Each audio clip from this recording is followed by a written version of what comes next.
everyone, welcome to this second episode of Newsroom Charcha. This is the HW News Network podcast, and this is the second episode. We are recording this on 24th of December.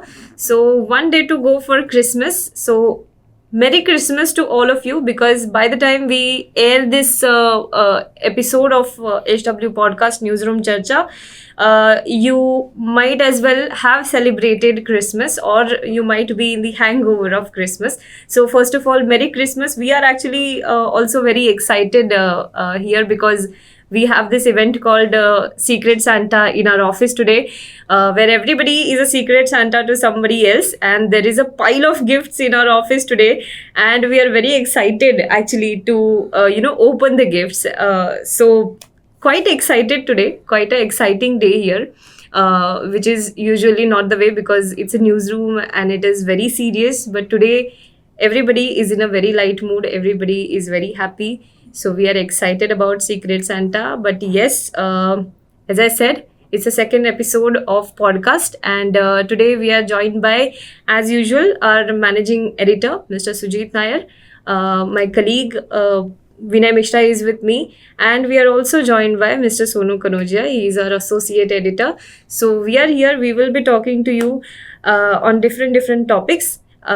जैसे कि हम लोगों ने ये कहा है पहले भी कि this episode will be aired on Sunday. So this Sunday is actually the last Sunday of 2021. So this show will be a sort of a year in review. We will be talking about events that were highlight of 2021. हाँ बिल्कुल, मतलब साल 2021 में अब तक क्या हुआ, बहुत सारी घटनाएं हुए, उन पे हम थोड़ी थोड़ी चर्चा जरूर करेंगे. और जैसा कि आरती ने बताया, आज ऑफिस का माहौल एकदम खुशगवार है. लोगों को बस यही इंतजार है कि कैसे उनका गिफ्ट उनके हाथ में आए, उनके सामने आए. सबसे ज्यादा तेरे को इंतजार है. बिल्कुल, मैं तो बस वही सोच रहा हूँ कि कितना जल्दी फटाफट हो जाए. मैं देखो अपना मेरा गिफ्ट क्या है, मुझे क्या मिला है. और सिर्फ मैं ही नहीं, बहुत से लोग. तू ही सबसे ज्यादा. और पहले एपिसोड की अगर हम बात करें तो वहाँ पर हमें जो फीडबैक मिले हैं काफ़ी अच्छे मिले हैं. काफ़ी लोगों ने सराहा है जो हमने जिस तरीके से बातचीत की, और लोगों ने हमारी बातचीत को काफ़ी, ये चर्चा को काफ़ी सराहा. तो आज हम बहुत से विषयों पर, बहुत से मुद्दों पर बात करेंगे, बहुत सारी घटनाओं पर बात करेंगे जो 2021 में घटित हुई हैं. 2021 बहुत से लोगों के लिए एकदम एक ऐसा साल रहा है कि कहीं वो एकदम, in fact it was the second year with Covid. हाँ, कोविड की वजह से were living with Covid around, in and around them. There were family members who might have got COVID. There were your neighbors might have got COVID. So this was the year where everybody was like, I haven't seen a single person in and around me who haven't got COVID. तो एक ये ऐसा साल था कि Covid को सब लोगों ने काफी क्लोजली एक्सपीरियंस किया. It was this year. सबसे इस साल में लोगों को एक उम्मीद थी कि लास्ट ईयर में कोविड जो था वो कोविड खत्म हो जाएगा.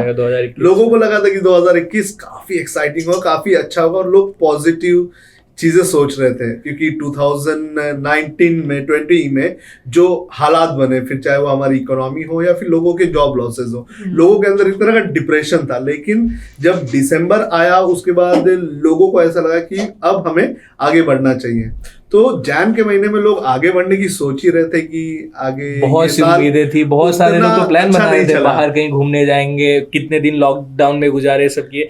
लेकिन आगे फिर हमने सेकेंड वेव विटनेस किया, उसमें तो फिर बहुत सारे लोग एकदम निराश. लेकिन एक और चीज है कि लोग भी लॉकडाउन की परवाह नहीं की. लोगों ने भी कुल्लू मनाली, फिर शिमला, फिर कश्मीर, ऐसी जगह जाकर भीड़ इतनी की कि जो कोविड हमने सोचा था कि जाएगा, वो फिर और बड़ा रूप लेके कोविड हमारे सामने आ गया.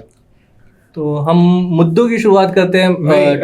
Before that I think we should, one of the biggest losses of this year has been that of losing our consultant editor Vinod Duaji's loss has been the biggest loss, I think, which is something that we will never be able to fulfill. Yes. It is a huge dent in our channel, to us, and personally, I think to each individual, each of us, it is a personal loss. He was a mentor, he was a guide, he was a friend, and I remember, Sonu, मालूम है तेरे को, Vinod ji had once told me, that ये जो हम discuss करते हैं ना न्यूज रूम में, उसको उनका आइडिया अलग था कि हमने रिकॉर्ड किया जाए, और ये लोगों को समझना चाहिए कि न्यूज रूम में क्या डिस्कस होता है, और हम लोग क्या सोचते हैं, क्यों सोचते हैं जो हम सोचते हैं, और फाइनली निष्कर्ष क्यों निकलता है, क्या स्टोरी करना है, किस एंगल से सोचना है, और किस एंगल से सोचना है, और ये भी लोगों को पता चलना चाहिए.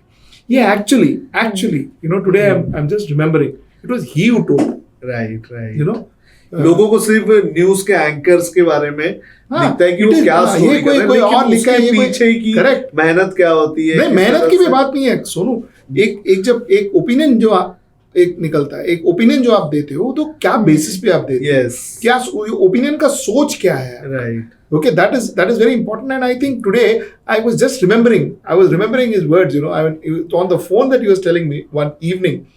And the biggest loss of 2021, especially for all of us at HW News Network and a lot of people who loved and admired Vinod Dua ji, will be the loss of उनके जाने से जो vacuum create हुआ है, शायद ही आने वाले समय में वो उसको भरा जा सकता है, उसको फुलफिल किया जा सकता है. लेकिन I think the kind of love that Mr. Vinod Dua got was phenomenal. I have never seen anything like it, because I remember most of the staff was working from home due to second wave, and there were lockdown and other restrictions. I used to sit in office because I stay nearby, and every day I used to get at least 2 calls from random people, and they used to just call up to ask for Mr. Vinod Dua ji. How is Mr. Vinod Dua's health? I am very concerned about it. I remember one caller who called in, and he said that I stay 10 minutes away from Mr. Dua's residence in Delhi, but I'm a normal person.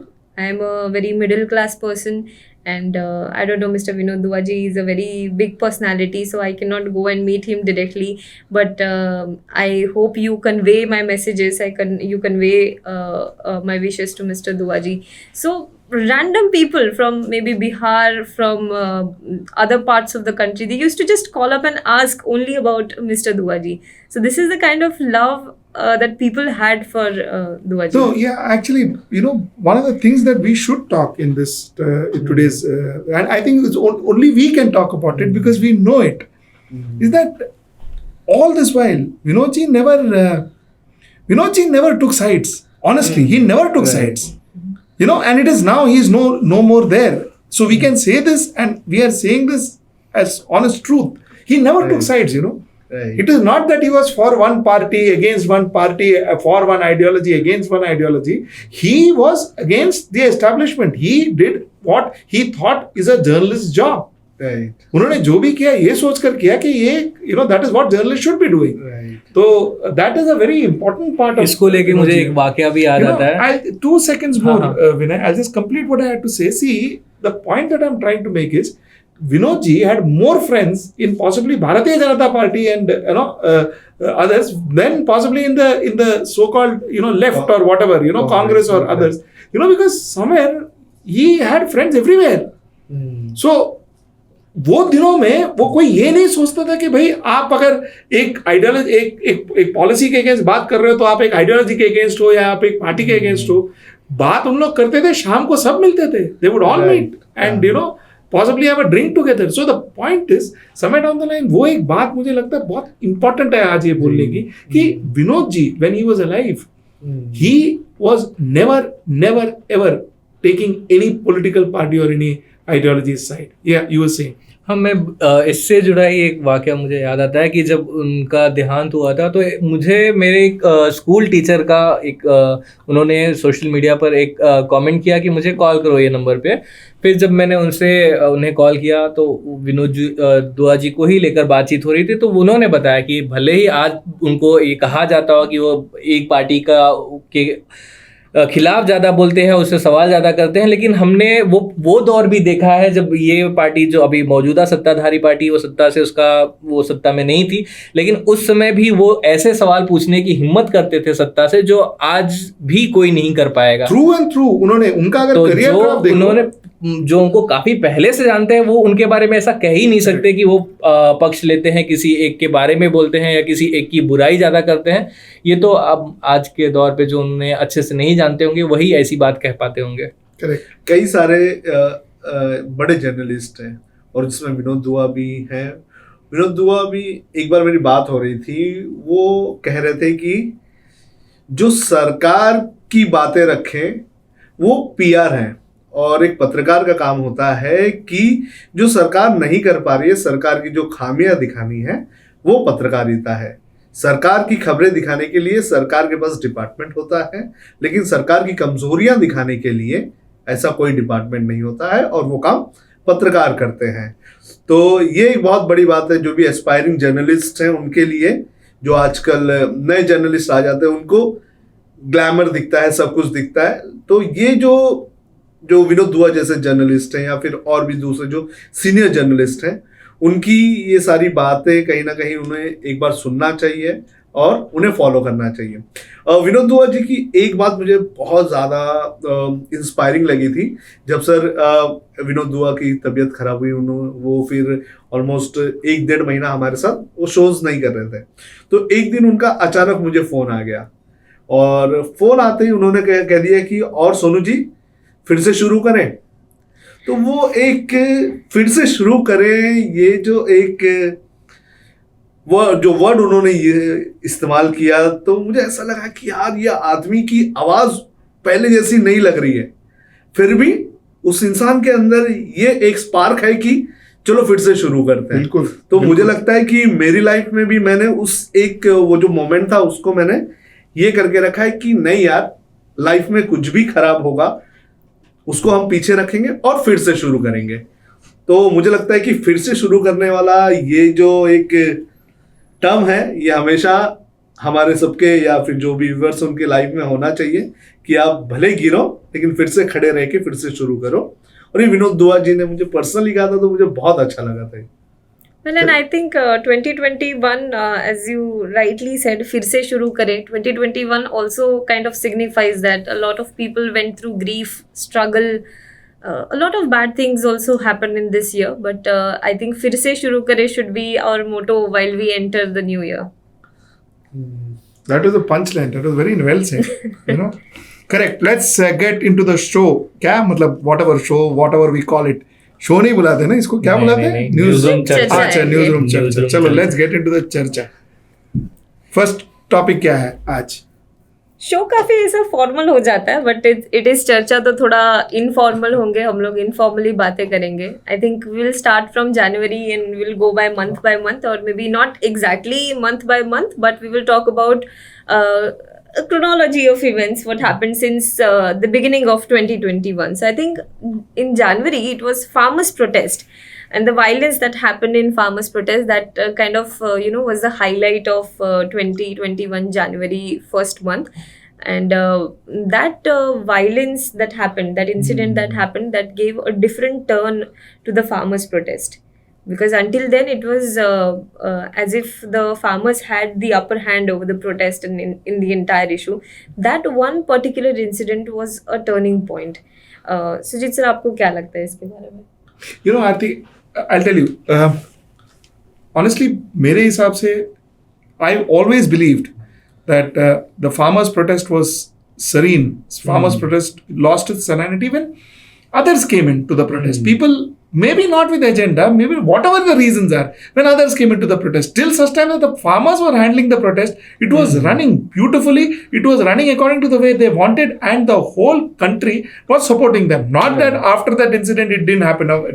The country was always with them, country is still with them. So there is no question about it. But the moment there were others who got involved in the farmers' protest, I think the protest got a little marred. Of course, the farmer leaders came back to action. They got everything back. They pulled everything together, and the protest continued. And that, I think, was 100% credits goes to our farmers, and they did a fabulous job. मुझे लगता है उनको वो credit उनको मिलनी चाहिए, और and they got what they wanted, which I think was a fabulous thing. कई लोग उस फार्मर प्रोटेस्ट में इस तरह से घुस गए वो बस और बस अपनी पॉपुलैरिटी चाह रहे थे, उनको इशू से कोई इतना लेना देना नहीं था। और कुछ लोगों का, सर आपने भी एक शो किया था, आपने कुछ और नाम दिया था, मोदी जी ने उसको आंदोलन जीवी नाम दे दिया था। तो कुछ लोग ऐसे घुस गए जो सिर्फ और सिर्फ प्रोटेस्ट में जाते हैं, और वो फिल्म स्टार वगैरह जो गए थे, you know, those are the people who really spoiled. Farmers ने कुछ नहीं किया है, किसानों ने कुछ नहीं किया था। वो सब जो है वो एक अलग ही मोड ले लिया, एक अलग ही ग्लैमर हो गया वो। मतलब ऑल दैट वाज चंद दिनों के लिए था, लेकिन I think it got sorted and the farmers protest I think was beautiful. In 26 जनवरी को जो इंसिडेंस हुआ उसने काफी कुछ शेक कर दिया था। जो फार्मर प्रोटेस्ट का जो बेस था वो कहीं ना कहीं हिला दिया था। और इसको लेकर एलिगेशंस कई लोगों पे लगा, गवर्नमेंट पे भी लगा कि गवर्नमेंट जो प्रोटेस्ट है उसको हिलाना चाहती है, फार्मर्स को बांटना चाहती है। उसके बाद जिस तरह से हालात बने तो ये लगा था कि ये एक वक्त की अब फार्मर प्रोटेस्ट खत्म हो जाएगा, क्योंकि अब वायलेंस शुरू हो गया, पुलिस पर हमला करने लगे, लोगों के साथ झड़प होने लगी थी। एक ऐसा वक्त आ गया था कि जब दिल्ली के लोग ग्रुप्स में आ जाते थे और प्रोटेस्ट फार्मर्स को ये कहते थे कि आप लोग हटो। और कुछ इंसिडेंट्स ऐसे भी हुए जहां पर लोगों के और फार्मर्स के बीच में भी पत्थरबाजी हुई। तो वो जो वक्त आया फरवरी में, आई थिंक उस वक्त ऐसा लगा कि अब फार्मर प्रोटेस्ट खत्म हो रहा है। कई सारे फार्मर्स नेताओं ने उस वक्त ये भी कह दिया कि हम जा रहे हैं।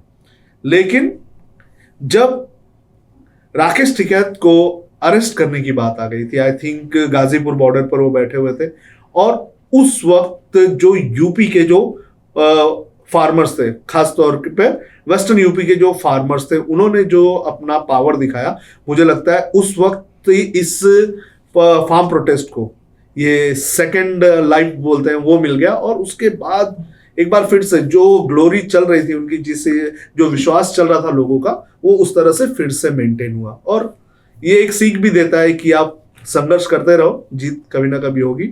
और अब ये एक तरह का एक फार्म प्रोटेस्ट एक आइकन बन गया है।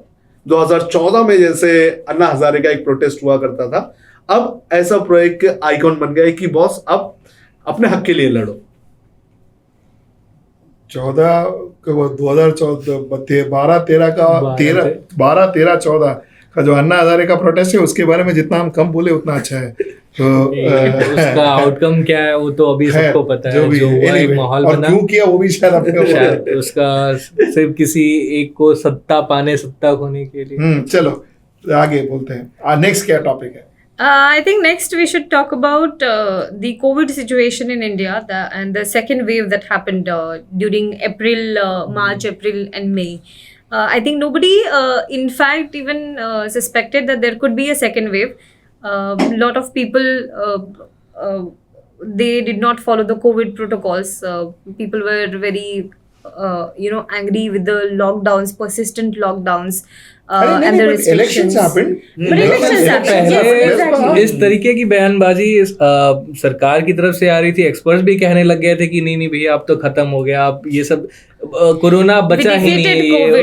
तो लेकिन मोदी का भी एक स्टेटमेंट आया था जिसमें उन्होंने कहा कि इतना आबादी वाला देश और हमने कोविड पर नियंत्रण पा लिया। ये कह दिया था कि हमने नियंत्रण पा लिया है। तो लोगों के अंदर भी एक अलग कॉन्फिडेंस हो गया। लोग पहले ही अपने अंदर कई सारी चीजें दबा कर बैठे थे, वो नहीं चाहते थे कि अब और घर पे बैठा जाए। लोगों ने सोचा है कि 2021 चलो अच्छा होगा। और लेकिन तो ये खतरे को भापने वाली जो बात कही जाती है वो हम नहीं कर पाए कि आगे जाके ये इतना विकराल रूप ले लेगा। और प्रिकॉशंस किसी ने चुनाव हो रहे थे, कई राज्यों में हो रहे थे, तो उस समय भी वहां पे रैलियां हो रही थी, भर के लोग इकट्ठा हो रहे थे। तो दूसरा वेव भी आगे जाके आया जिसमें हमने देखा कि क्या कुछ हुआ। तो ये सेकेंड वेव की बात हो गई। आई थिंक और एक बात बोलनी चाहिए कि वो ये बात we were complacent, completely complicit. We thought that हम लोग ने जीत हासिल की, we have got we won the COVID, we have defeated the COVID, we are that, we are this. And secondly, we allowed gatherings, we allowed the Kumbh Mela to happen, we allowed the elections to happen. The kind of rallies that were happening, in West Bengal, especially, there was actually, West Bengal, Hyderabad, correct. कई elections हुए जिसमें rallies में social distancing तो नहीं रही। Leaders पर तो हमने ब्लेम करना चाहिए, क्योंकि सबसे पहले तो गवर्नमेंट की रिस्पॉन्सिबिलिटी होती है कि वो इन सब चीजों पर ज्यादा ध्यान दे। लेकिन लोगों को भी हमने कई जगहों पर देखा, जब हम मार्केट में जाते हैं या कहीं, बिल्कुल एक बार फिर से लोगों ने भी जरा सी भी चिंता नहीं की कि ये वायरस जो है वो फिर से आ सकता है।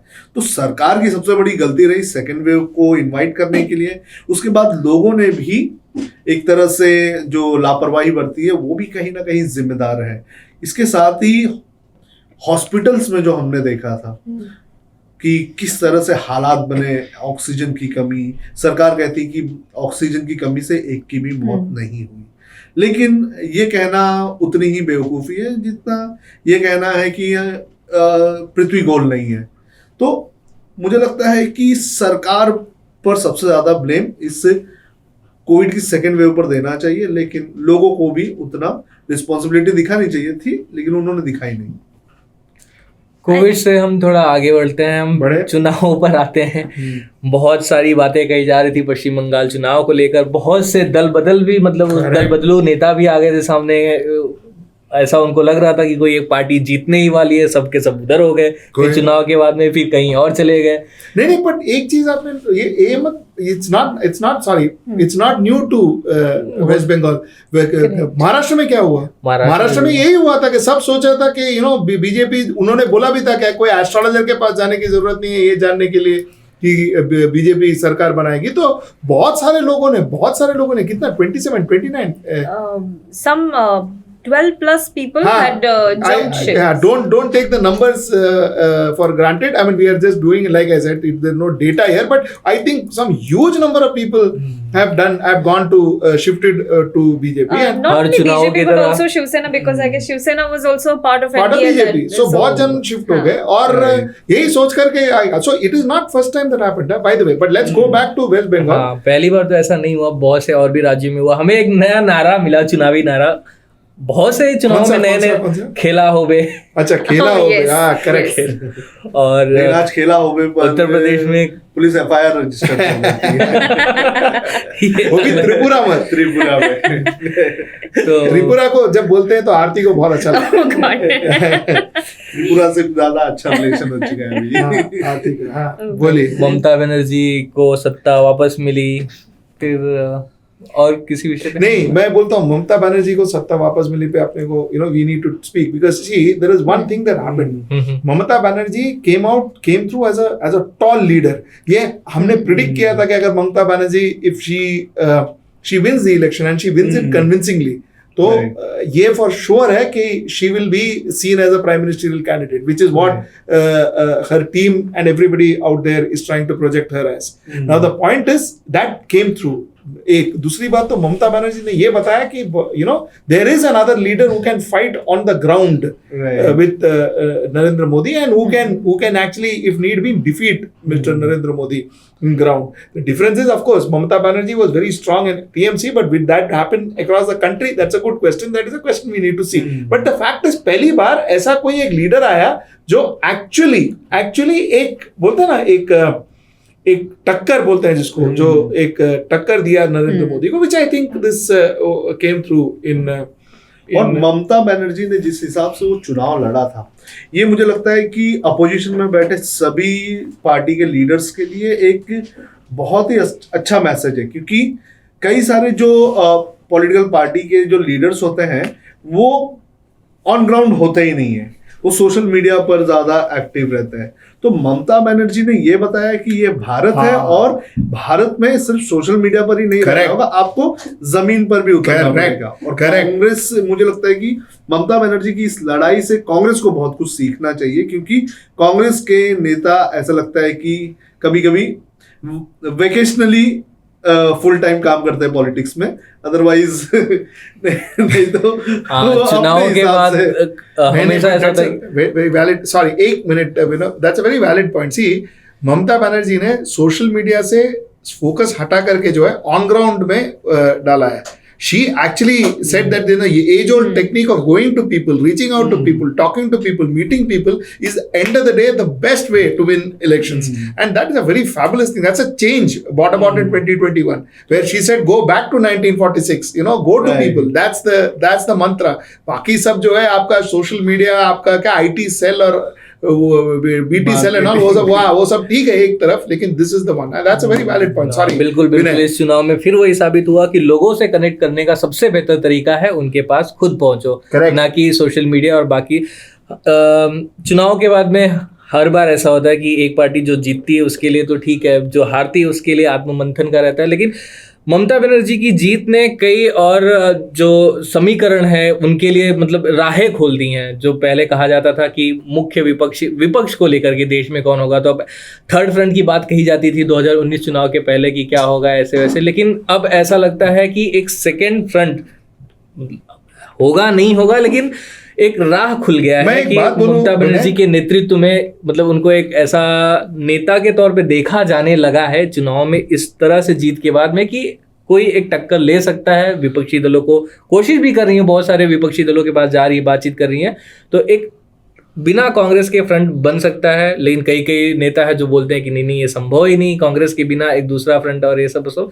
लेकिन बातें होना शुरू हो गई हैं ममता बनर्जी की जीत के बाद. मैं बहुत काट रहा हूँ विनय को. नहीं आप बिल्कुल नहीं काट रहे. नहीं मैं इसकी एक बात बोलनी थी मुझे. आई डोंट नो वेदर मैं बोल रहा हूँ on whatever on mike, but मैं I am putting my neck out and saying मुझे नहीं लगता कांग्रेस के सिवा एक सेकंड फ्रंट बनेगा, बिकॉज कश्मीर से कन्याकुमारी में सिर्फ दो पार्टी है, एक भारतीय जनता पार्टी और कांग्रेस है. सो बिना कांग्रेस के एक यूनाइटेड ऑपोजिशन बनना सवाल ही नहीं उठता है.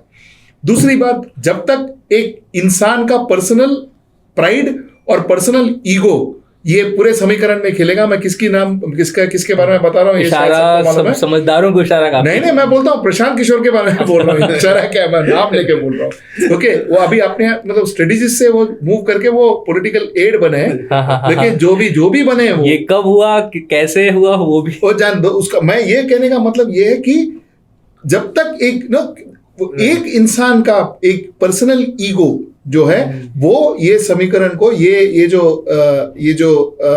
यूनाइटेड फ्रंट है उसको रोक रहा है.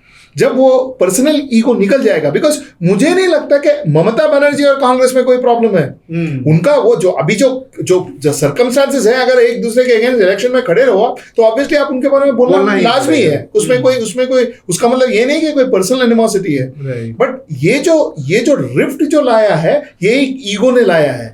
ये कोई पॉलिटिकल इशू नहीं है. और ये मेरे हिसाब से, और मैं आपको बहुत कॉन्फिडेंटली बोल रहा हूँ और आपको मैं एकदम रिस्पॉन्सिबली बोल रहा हूं कि मेरे हिसाब से बहुत सारे लोगों को ये चीज विद इन दूसरे पार्टीज में समझ में आ रही है. They are coming to know about it that this is ego that's causing problem and not any mutual rift or any major problem and all that. So that's the thing. And okay, since I'm anyway cutting Vinay, I'm taking a lot of time. I'll also say that you see, Congress, let me tell you, Congress is actually overestimating itself. You see, it is not that Congress has a natural right over being the head of opposition. It doesn't. Okay, it is not necessary for Congress to believe that their leaders have to lead the opposition front. ऐसा कुछ जरूरी नहीं है. Lead Mamata Banerjee भी कर सकते हैं opposition front को. सो ये कांग्रेस के लोग बोलना अरे ठीक है Mamata Banerjee is playing second fiddle to Bharatiya Janata Party and all is wrong, ये भी गलत है. Let me also tell you that, because समय डाउन द लाइन जितना ममता बनर्जी को कांग्रेस की जरूरत है उतना ही कांग्रेस को ममता बनर्जी की जरूरत है. और अगर ये सेकंड फ्रंट जो है, अगर ये ममता बनर्जी के लीडरशिप में बनता है, मैं प्राइम मिनिस्टर कैंडिडेट वगैरह में नहीं जा रहा हूं, मैं एक लीडरशिप की बात कर रहा हूं. अगर ये ममता बनर्जी के लीडरशिप में बनता है तो मुझे नहीं लगता उसमें कोई गलत है. मुझे नहीं लगता उसमें कोई गलत है. मैं वापस बोल रहा हूँ, अंडरलाइन कर रहा हूँ, ये मैं कोई प्राइम मिनिस्ट्रियल कैंडिडेट की बात नहीं कर रहा हूँ, मैं एक पॉलिटिकल लीडरशिप के बारे में बात कर रहा हूँ. मुझे नहीं लगता उसमें कोई गलत है. वो कांग्रेस को भी समझना चाहिए. एंड जो बोलते हैं ना, जैसा जो उसको एक हिंदी में एक सेइंग था, वो भूल गया मैं, वो सेइंग यार क्या, जैसा स्थिति देख के क्या, वो जैसा देश वैसा नहीं कुछ भी मत बोला.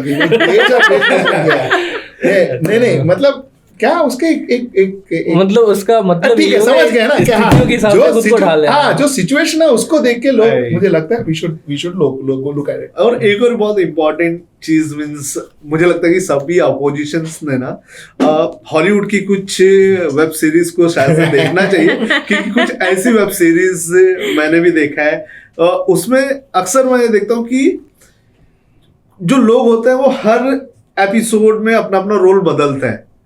जैसे कि जो एक एपिसोड में कोई लीड रोल पे है तो वो दूसरे एपिसोड में हो सकता है वो सपोर्टिंग रोल में आ जाता है।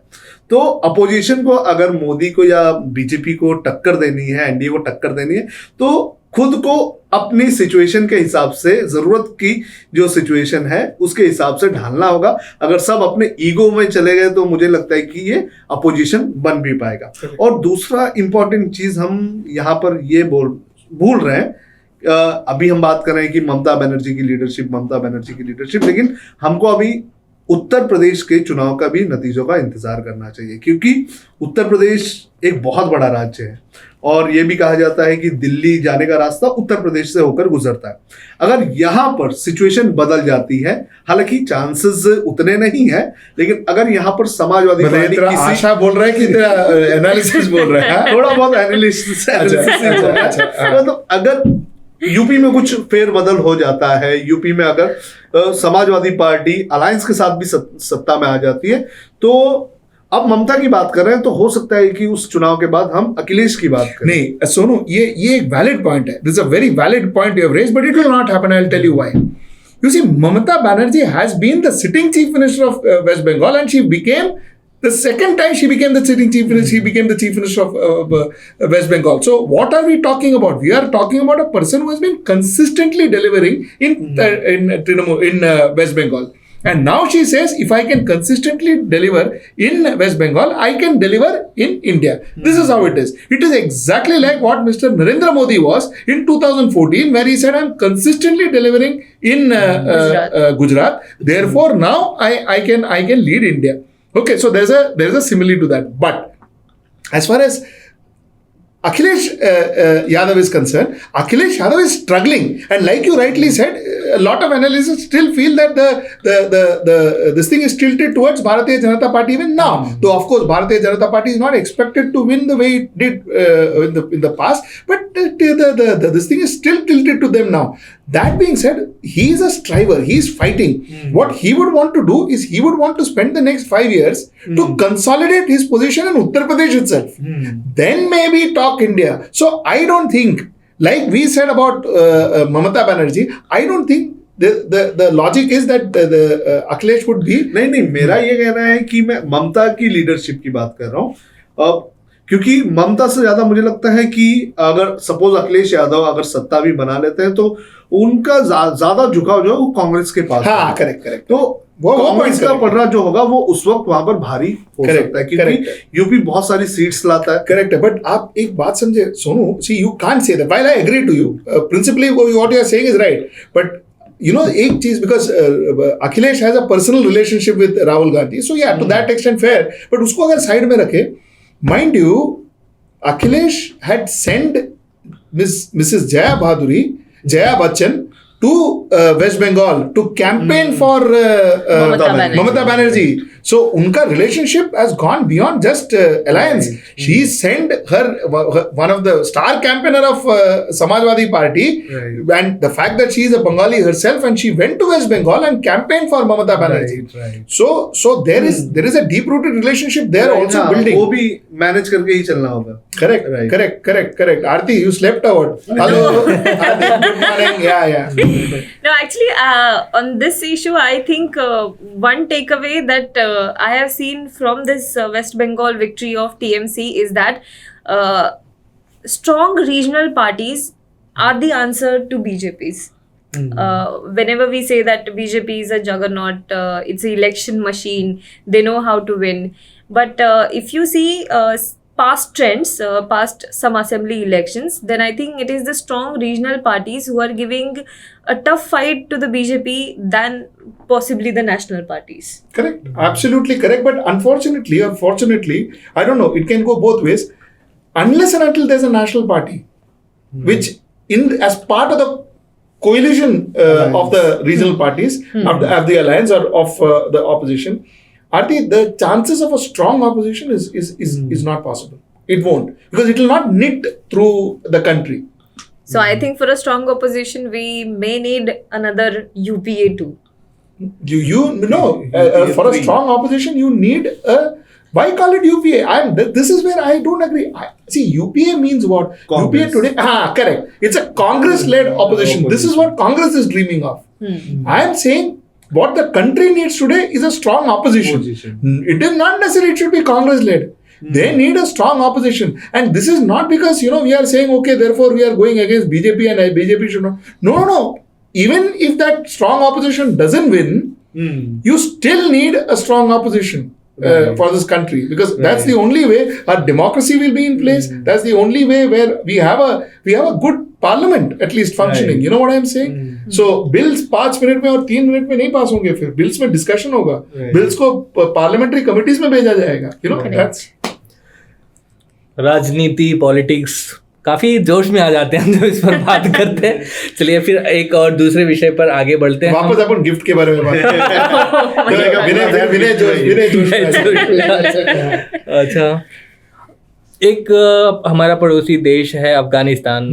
वहां पर जिस तरीके से एक सत्ता का पलटवार हुआ वहां पे, जैसे सत्ता का पलटवार नहीं हुआ, इन्वेजन हुआ है. इन्वेजन हुआ है, छीन ली गई है, उसको इन्वेजन बोलते हैं. बिल्कुल. So let's use the right word. शब्द है, मतलब सत्ता छीनी गई. You can beg to differ. नहीं बिल्कुल नहीं. यहाँ पर दो राय है ही नहीं. वहां पर एक बेदखल किया गया है सत्ता से और तालिबान का कब्जा हो गया है. बहुत जो जिस तरीके की तस्वीरें वहां से सामने आ रही थी, हमारे देश में नहीं दुनिया में कई लोगों के जो दिल थे बैठ गए थे जिस तरीके से तस्वीरें सामने आ रही थी. दुनिया के बहुत से देशों में, हम पड़ोसी देश हैं इसलिए हमारे मन में ज़्यादा शंकाएं थी कि अब क्या होगा, क्या हमारे देश में वहाँ से टेररिस्ट को एक्सपोर्ट किया जाएगा, व्यापार कैसे होंगे, जो हमारे इन्वेस्टमेंट्स हैं वहाँ पे. तो तमाम तरह की बातें हुई थी. वहाँ के जो सिटीजन्स, जो बहुत से अभी भी वहाँ पे आबादी ऐसी है जो नहीं चाहती है कि तालिबान वहाँ पर सत्ता में आए, उनका राज हो, उनके जो जिस तरीके से वो देश को चलाना चाहते हैं उससे सहमत नहीं है. इसको लेकर भी कई तरह की चर्चाएं हुई. बहुत से मन में संदेह भी थे कि हमारा अब तालिबान के साथ में कैसा संबंध होगा, क्या चीज़ें बेहतर होंगी, क्या और बिगड़ेंगी. इन सब चीज़ों को लेकर भी काफ़ी कुछ बातें उस समय पे हुई और अभी भी हम वेट एंड वॉच की ही स्थिति में हैं. नहीं विनय, मैं एक बात बोलूं, sorry I am intervening here again. हाँ यार मैं बिल्कुल इसका no the reason I am intervening because मुझे लगता है अब इंडियन गवर्नमेंट ने ये एक मामले में बहुत अच्छा स्टेप्स लिया है. उनका जो फॉरेन पॉलिसीज था, specially when it came to Afghanistan, was very very wise and very matured. Okay, ये बात हमको भूलनी चाहिए. ये बात I tell you why I am saying this. I am saying this is because Indian में जब हमको उनके डायलॉग मेंटेन करना था, हमने डायलॉग मेंटेन किया क्योंकि ये नेसेसरी था. जब बहुत जन लोगों ने क्रिटिसाइज किया इंडियन गवर्नमेंट को क्योंकि क्यों हमने डायलॉग ये किया, but it was necessary to why आपने अब भी जो बोला कि ताकि वहां से टेररिस्ट एक्सपोर्ट ना हो, ताकि वहां we can not have enemies all over. Okay, तो हमको डायलॉग जो है उसको स्टार्ट करना, जो भी जितने सिरे से जो भी जितना मैं ये नहीं बोल रहा कि we are the best of friends, we will never be possibly, but the fact है जो हमने बात चालू किया, I think that is an appreciable thing. Okay, और हम वो एक अच्छा डिसीजन था वो वक्त पर.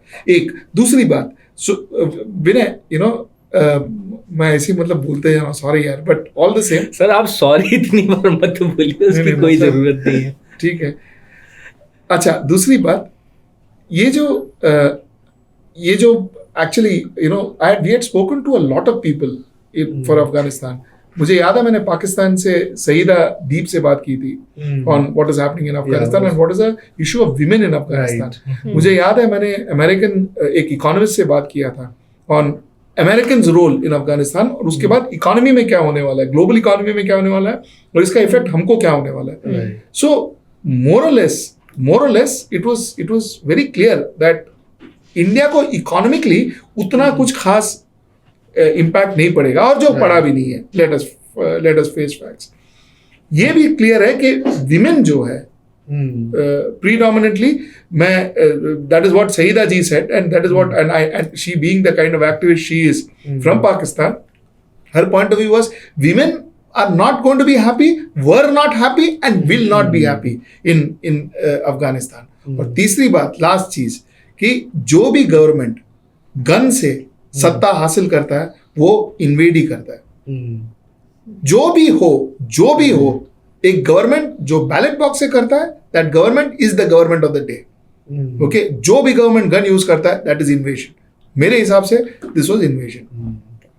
जैसे तालिबान की अगर बात करें तो तालिबान का जो काम करने का तरीका है उसका हम लोग किसी भी तरह से सपोर्ट नहीं कर सकते, लेकिन जो लोग इस वक्त तालिबान में जो महिलाएं जो बाहर अभी भी देखने मिल रहा है कि महिलाएं इस बार खुल के बाहर सामने आ रही है. अभी भी प्रोटेस्ट चल रहे हैं अफगानिस्तान में, काबुल में, ये सब प्रोटेस्ट चल रहे हैं. तो मुझे लगता है कि वैसे लोगों को हमने सपोर्ट करना चाहिए और उनकी जो इक्वालिटी है, उनके जो राइट्स हैं, उनके बारे में बात करनी चाहिए. लेकिन जब हम गवर्नमेंट की एज अ कंट्री जब हम सोचते हैं तो मुझे लगता है कि जो जियो पॉलिटिक्स है उसके नजरिए से भी देखने की जरूरत है. अमेरिका जो इतने सालों से अफगानिस्तान में पड़ा था, इतने सारे डॉलर्स उसने खर्चे किए, कई सारे बिलियन डॉलर्स खर्चे किए, कितने अपने मिलिट्री पर्सनल्स को उधर डाला, कई बड़े पैमाने पर लोग मर गए. उसने भी आखिरी में क्या सोचा, खुद के बारे में सोचा. तो भारत में मुझे लगता है कि भले सपोर्ट करें ना करें और डिप्लोमेटिक तरीके से बहुत अच्छी तरीके से इसको हैंडल कर रहा है. जो तालिबान गलत करता है भारत ने वो इशू उठाए भी हैं, और लेकिन तालिबान से जितना डिस्टेंस मेंटेन करना चाहिए, जितने डायलॉग्स करने चाहिए, उतने डायलॉग्स मुझे लगता है कि हमारी गवर्नमेंट एक तरह से कर रही है. I think we should also look at this entire Afghanistan problem, the way Taliban snatched power from the democratically elected government from a humanitarian perspective, because I think it was a shock for the people of Afghanistan to one day suddenly just wake up and realize that Taliban has taken over the entire country. I mean, it was like nightmare coming true for them. The way the power was snatched and their lives were thrown into uncertainty. Airplane से लोग गिर रहे थे. One day they were just sitting at their home thinking about maybe possibly कल हम लोग क्या करेंगे, कैसे काम पे जाएंगे या फिर क्या celebrate करेंगे. And the next day all they know is that the country has country is under Taliban rule and now they have to leave their homes to go to some safe place जहाँ पे हम लोग safely रह सकें, हमारी liberties protected रहेंगी और हमारे human rights protected रहेंगे. So I think for the people of Afghanistan, this year, possibly that moment when this news came out that Taliban has taken over the country was a painful reminder. And I think my heart goes out for the youth of Afghanistan because this was the generation which saw Afghanistan develop from the ruins of what happened 20 years back in 90s. So they were hopeful कि आगे जाके हमारी country at least will get to a better place. And they were hopeful about their country. But now that dreams are also scattered.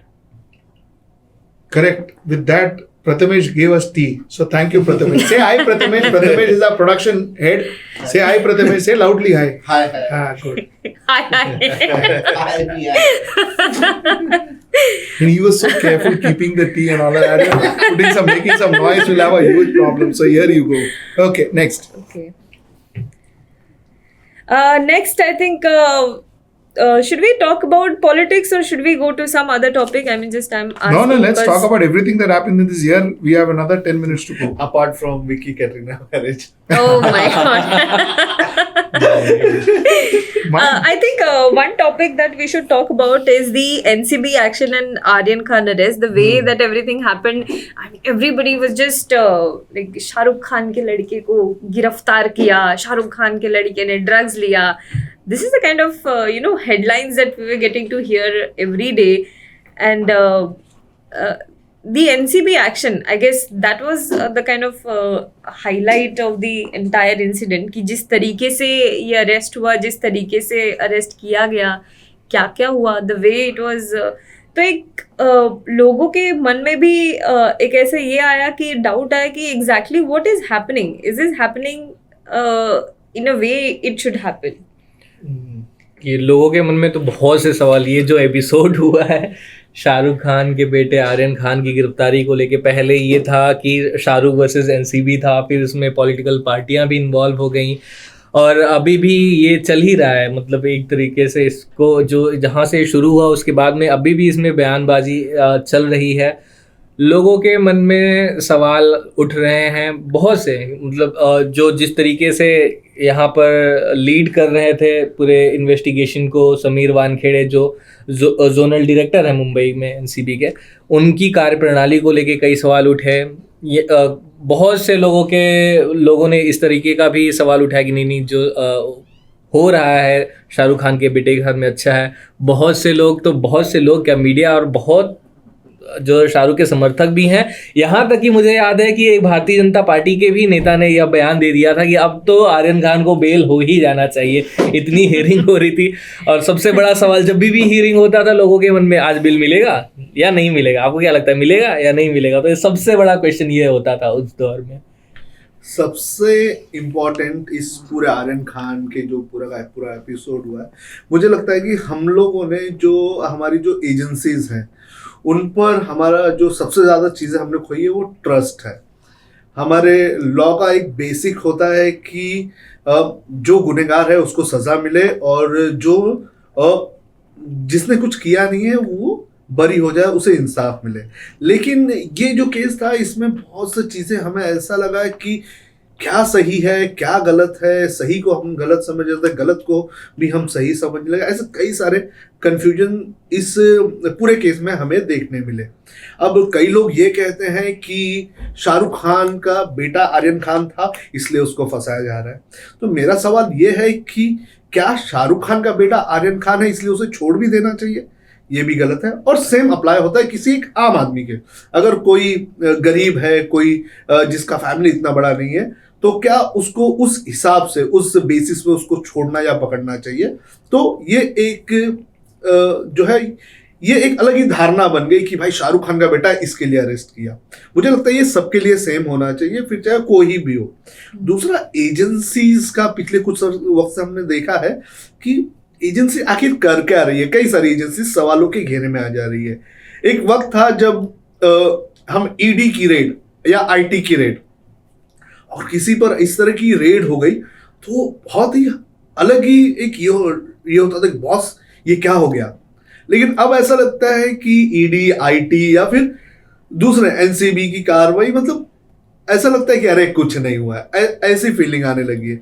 तो मुझे लगता है कि ये जो पिछले कुछ वक्त से एजेंसीज के काम करने के तरीके में जो बदलाव आया है उसने बहुत बड़े पैमाने पर एक उसकी विश्वसनीयता जो होती है वो खोई है। लोगों के अंदर एक तरह का विश्वास नहीं है और अब लोगों के अंदर एक डर जरूर है। यू नो, वर्स्ट थिंग क्या था कि क्या आर्यन खान ने ड्रग कंज्यूम किया था? नहीं कंज्यूम किया था। क्या आर्यन खान के हाथ में ड्रग्स मिला? नहीं मिला। तो आप अरेस्ट का इनको, I mean on what basis was he arrested? मैं एक सिंपल सा सवाल पूछ रहा हूं। I am talking like a layman, a normal layman.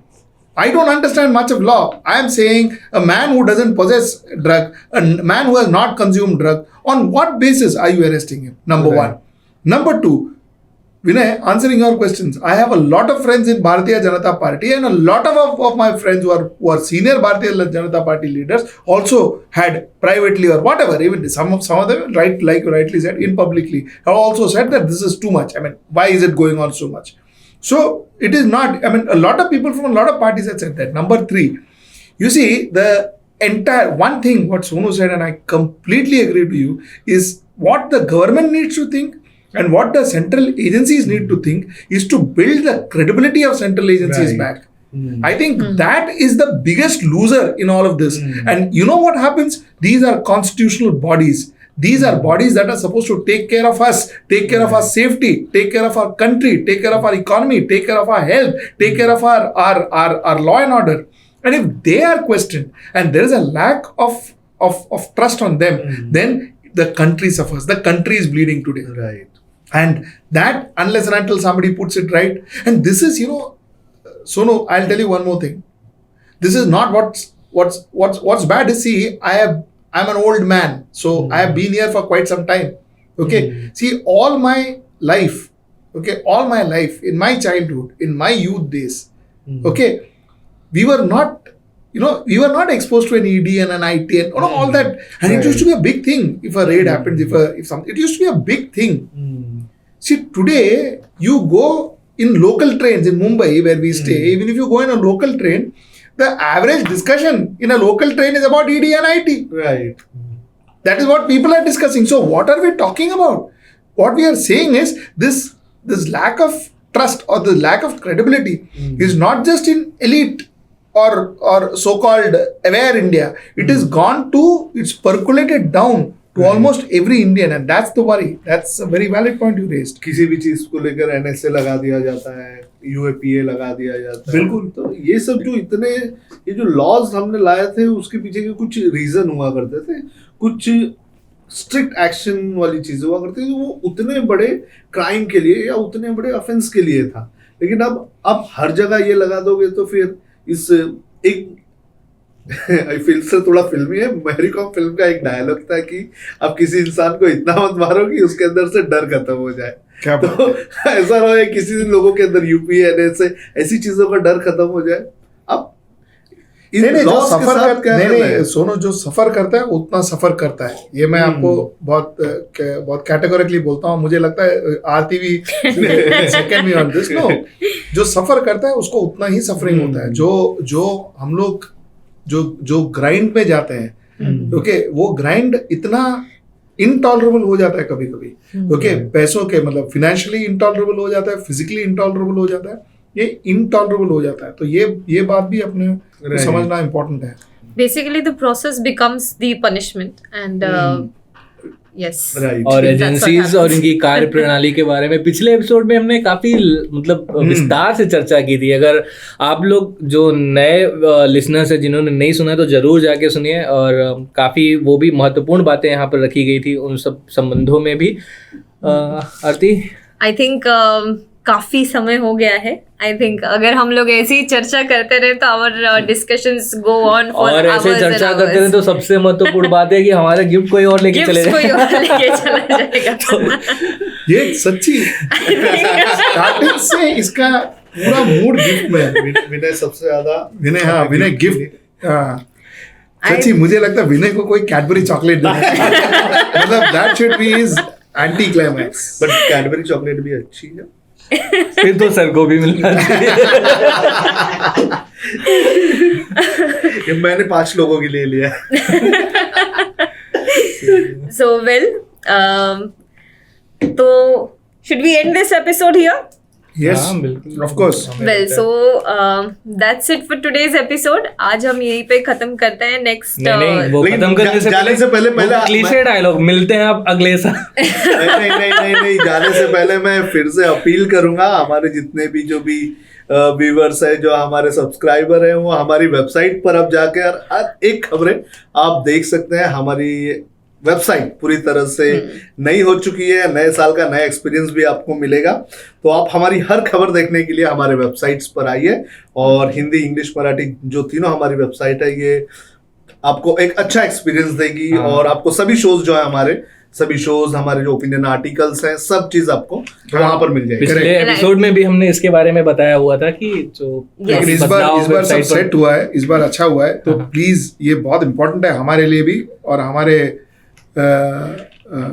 Future के लिए भी कि आप हमारे वेबसाइट में आए, वेबसाइट को लॉग इन करें। हमारे वेबसाइट में प्रॉब्लम्स थे पहले, हमने उनको चेंज किया है, हमने उसको रिबिल्ड किया है।